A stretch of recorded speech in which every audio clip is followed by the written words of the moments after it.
Sementara itu, perempuan Bali sejak dulu sudah dikenal dengan ketangguhannya, multitalenta dan tak jarang memiliki jiwa bisnis. Terkait hal tersebut, Universitas Hindu Indonesia Unhi Denpasar menggelar sarasehan yang dirangkaikan dengan Hari Kartini di kampus setempat. Ini anak saya atau anak siapa?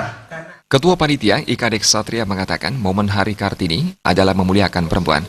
Peran perempuan tidak hanya dalam membesarkan anak-anak, namun juga dalam berbagai kiprah perempuan selalu ada. Dalam momen Hari Kartini, Sivitas Akademika Unhi dapat menggugah semua pihak untuk menghormati setiap perempuan. Kita mengundang tokoh-tokoh perempuan Bali yang sudah jam terbang tinggi, yang sudah membangun Bali dengan caranya. Dan pada kesempatan ini kita undang beliau untuk datang di Unhi, kemudian berbicara kembali, saling sharing, yang kemudian memunculkan ending dari acara ini adalah untuk membentuk pusat kajian wanita Hindu.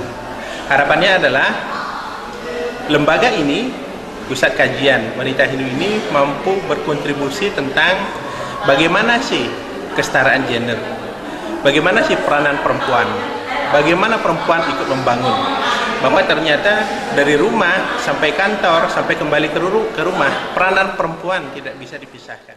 Sementara itu, Rektor Unhi, Profesor Made Damriasa mengatakan, Unhi akan membuat pusat kajian perempuan Bali. Pusat kajian akan mengkaji peran perempuan Bali melalui konsep-konsep Hindu.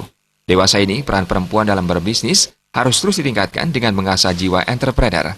Banyak perempuan telah menunjukkan kiprahnya di dunia bisnis. Pusat kajian perempuan diharapkan dapat meningkatkan peran perempuan. Tema ini diangkat memang karena kita ketahui betapa besar peran wanita dalam membangun karakter, terutama dalam bagaimana kita mempersiapkan generasi-generasi penerus di negara ini. Sehingga dalam diskusi nanti akan memberikan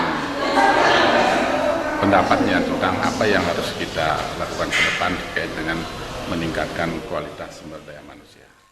Dalam sarasehan terungkap perempuan adalah penggerak utama ekonomi kreatif Indonesia. Dalam setahun terakhir, ekonomi kreatif telah menyumbang Rp642 triliun atau 7,05% dari total produk domestik bruto PDB Indonesia. Jaya Kesuma, Bali TV.